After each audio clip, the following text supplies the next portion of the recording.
Why do we sabotage ourselves? Why do you feel like it's a need sometimes to self-sabotage? Consciously or unconsciously, we're all doing this.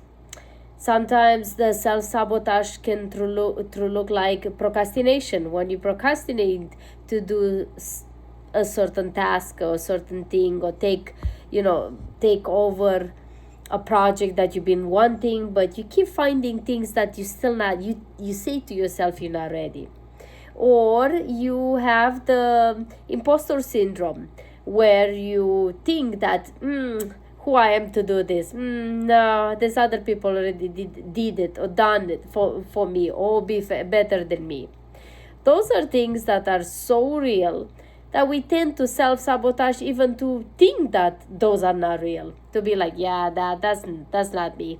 I don't do those things. But do we? I think we do. I give you an example from my own life.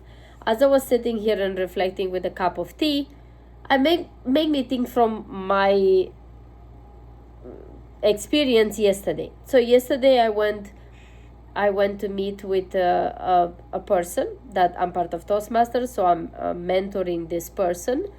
And this person was looking for some guidance, a little bit of mentoring and coaching towards when it comes to public speaking, to be MC in front of quite a few people for a conference, for event. And he was asking my let's say 2 cents of opinion and my own from my own experience. I am no MC, but I had a lot of experience with witnessing, being around it. I've been public speaking for a while. I've been surrounded by other people that speak.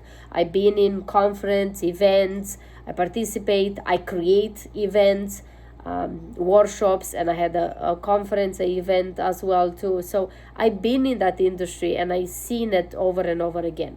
So I believe I had a bit of experience, let's call it my own, or witnessing others. And as I went there and I spoke with this person, I expressed, ask a lot of questions and try to understand about the event and so on. And then I realized after a while that I knew quite a lot. And what struck me was when this person affirmed by, like, you know a lot about this. And I was like, wait a minute, I do know a lot about this, more than someone that doesn't have a lot of experience into this.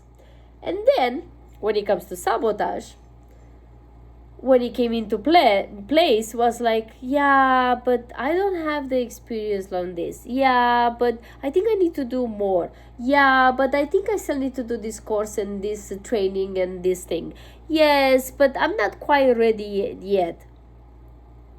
And I catch myself when I came home. I was reflecting over that meeting and all the things we spoke about, the things as I was telling a bit of the story to my partner. And then it struck me. I said, wait a minute. I know a lot of these things. Why I keep self-sabotaging myself? Why I keep doing this to myself? Or I either procrastinate, or I either sabotage by saying, oh, I'm not ready, or whatever the excuses, because that's what they were excuses.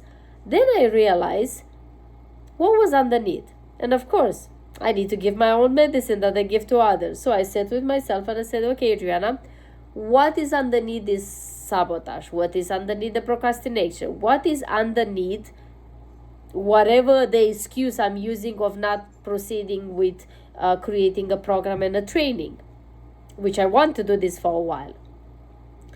And then it came to my mind.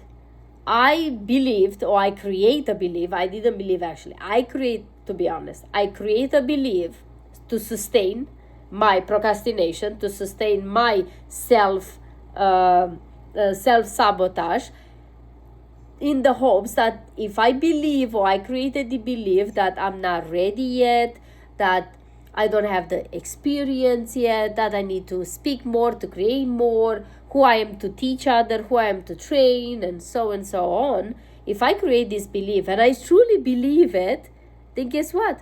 Then my procrastination and then my excuses are very valid. I'm like, interesting. And when I literally caught myself, when I catch myself out and I'll be like, yeah, sure, that's what it is, then I realize that I was doing this because I had a fear. And what is the fear? In the end, the fear is the energy, like anything else.